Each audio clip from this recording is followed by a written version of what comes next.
Throwaway time. What's your secret that could literally ruin your life if it came out?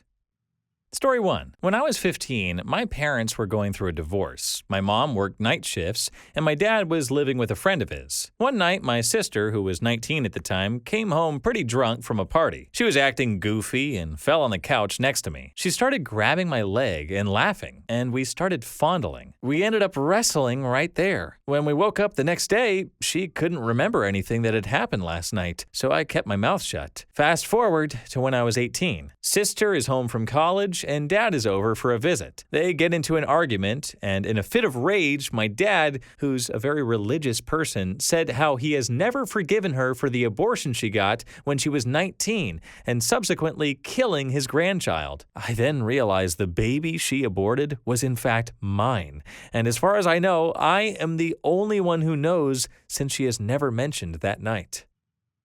Story 2. My great-uncle Jack used to live with my family. One day he got drunk and had a bad fall that resulted in excessive bleeding. At the age of 14, I found him in that condition, and due to the shock, I lost all consciousness from the blood. When I regained consciousness, I immediately called for an ambulance and stayed by my uncle's side. Sadly, he passed away while being transported in the ambulance, holding my hand. No one is aware of what happened that day, and if they were, they would understand that I am responsible for his death. I can only imagine the amount of guilt and grief you must have felt and still feel to this day. You were only 14 at the time and couldn't have predicted what would happen. You did what you could in the moment and called for help. You didn't cause your uncle's death. It was a tragic accident.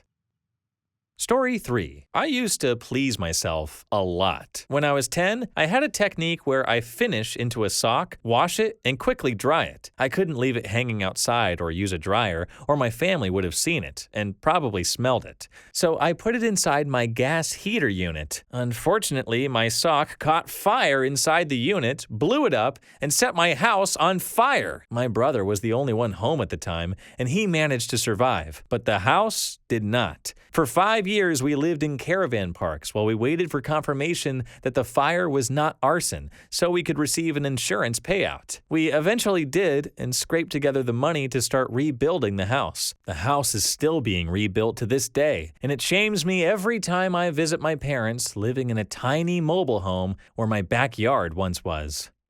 Story 4. I accidentally killed 7 people. I put a rag into a new water heater exhaust to keep debris out and installed it in a rental. A week later, I received a call about an accident. When I arrived, there were a lot of EMS and police. They asked me where the gas shutoff was, so I went down to turn it off and saw the end of the rag I had forgotten sticking out of the top of the heater. I quickly removed the rag, turned off the gas, and went back upstairs, only to be told that all the tenants were dead. Every day since, I drink all day and sleep. It's killing me from the inside, but if I say anything, my family will be ruined because we have several rental properties and we would be shut down. Try to not be so hard on yourself. You didn't do it on purpose. You should definitely visit a therapist and talk about this. You must be really bottled up. I hope that one day you will be able to find some peace again.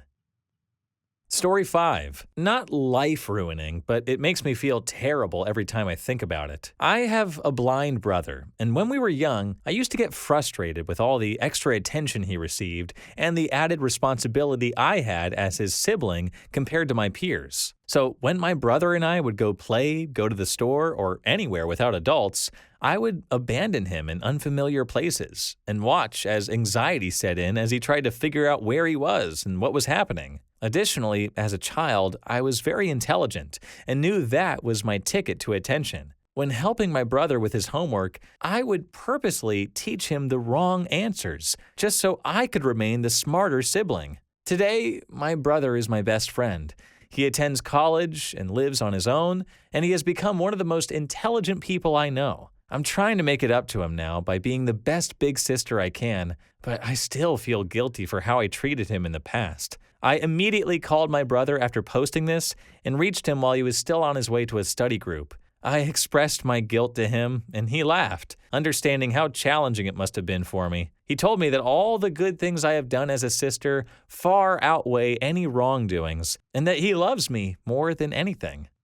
Story 6. This is the first time I'm telling anyone this, but I feel like I'm living a lie. I told my entire family that I transferred from community college to a university, but I never finished the requirements. So instead of going to school, I go to the library every day and pretend. My lies are so extensive that I even go to the campus to meet my girlfriend for lunch. I've created fake transcripts to show my family and to make it look like I'm actually studying. I use MIT OpenCourseWare to find facts to pretend I learned in class that day. I've become a skilled liar. I hope to transfer in the fall and live a normal life. At this point, coming clean is not an option. Lying to your family and friends about something as significant as your education is not something to be taken lightly. The longer you keep up this charade, the harder it will be to come clean. It's important to take steps towards actually transferring to a university and putting an end to the lie as soon as possible. Good luck and stay strong.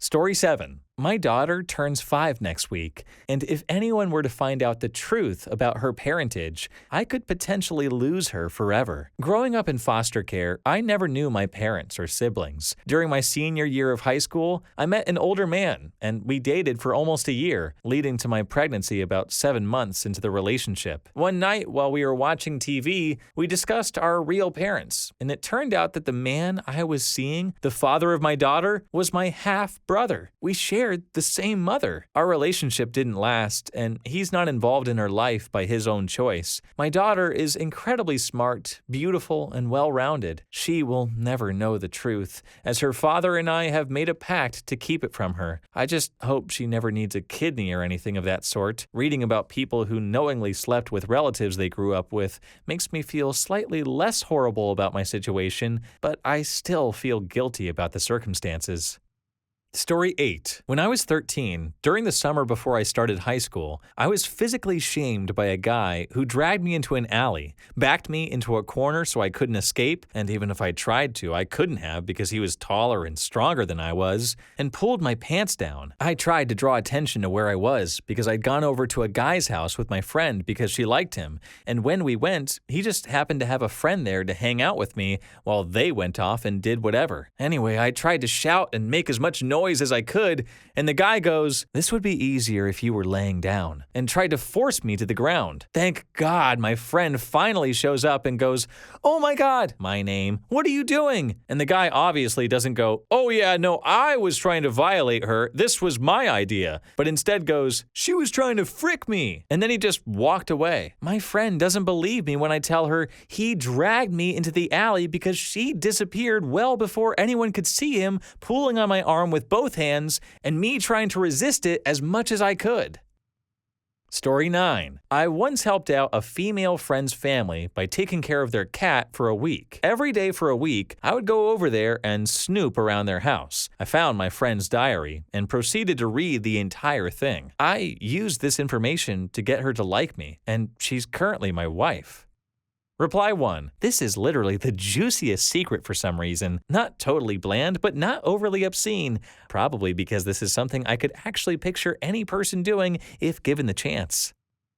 Story 10. When I was around 12 years old, I went to the Family Dollar with my family. My mother and cousins went to look at generic groceries, so I decided to spend my time in the toy aisle. There were always bags of marbles that other kids would open and leave lying around, so I started flinging the marbles across the floor. One of the marbles reached a far aisle. A couple of minutes later, I heard a loud crash and someone screaming, "Somebody help this man!" Being curious, I ran over to see what was happening and found everyone gathered around a man who had fallen from a ladder while reaching for something on a high shelf. He was seizing, and blood was coming from his head as he lay there with a face that appeared to be turning blue. My mother quickly took me and my cousins away, and we left the store. The next time we went, we talked to the front cashier, who told us that the paramedics had been called, but the man had died from choking on his tongue during a seizure. According to the cashier, the cause of the fall was that the man had put the ladder on a marble and didn't check it before climbing up. When I heard what the cashier said, I was in disbelief, thinking I was going to go to jail. I tried to tell my mother many times, but she just said that I had imagined it. It must have been difficult for you to witness such an event at such a young age.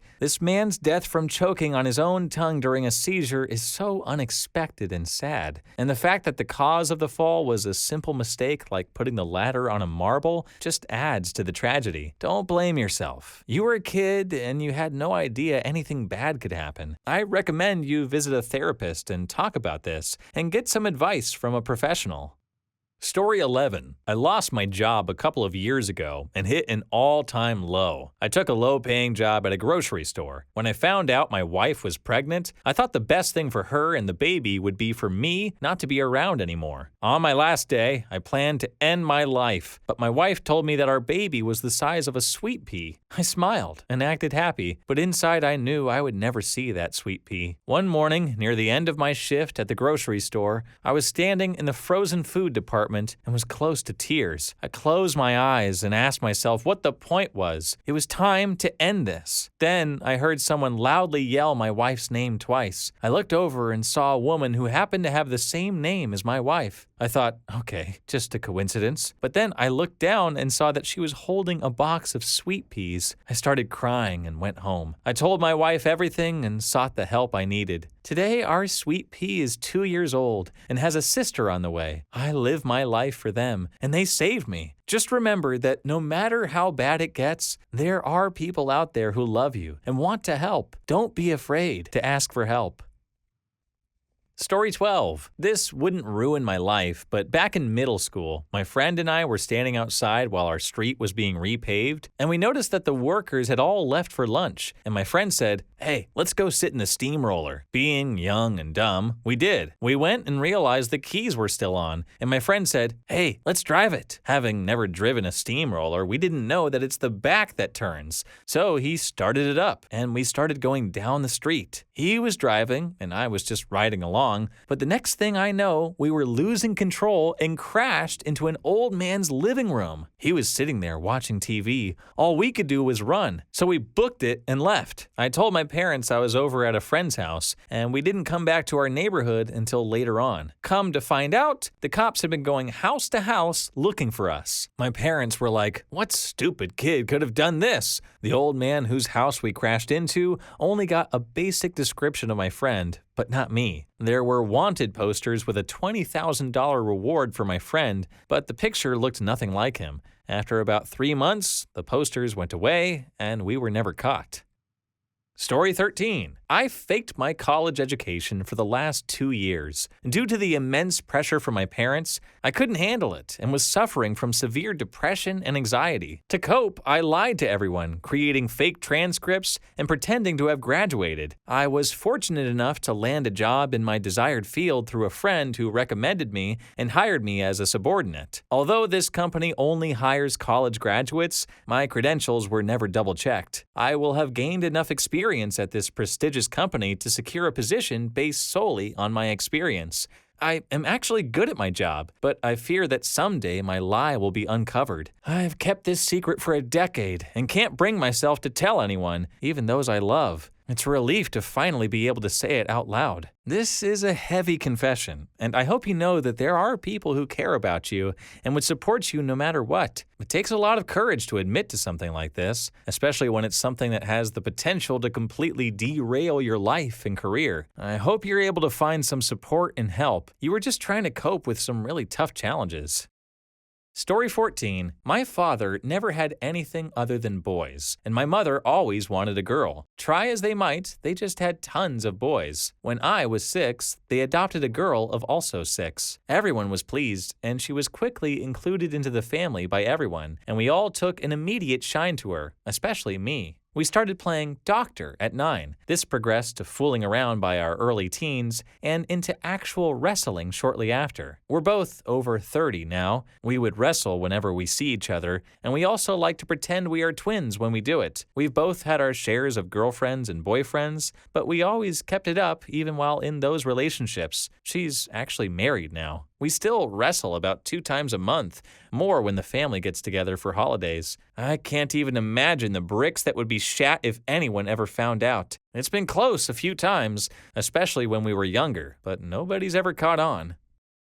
Story 15. I had a fraternity brother who was incredibly mean to me during college and subjected me to hazing. At that time, you could log into the class registration system using your name as your login and your birthday as your PIN. Being a senior, he had first pick of the classes he wanted. However, I took advantage of the situation by logging into his account and dropping all of his classes just 3 days after they had started. He didn't find out until midterms when the professors submitted his grades, which resulted in a refund of his tuition, but an extra semester in college. In my second story, I lack self-confidence and have always struggled to ask women out. I eventually met my wife by installing a keystroke logger on her computer, intercepting her Facebook messages, and monitoring her chats with friends to confirm her feelings for me. This allowed me to carefully plan and orchestrate our early courtship to my advantage. If she were to find out, it's likely that she would divorce me due to my intrusion into her personal life and the uncovering of some shocking details from her past.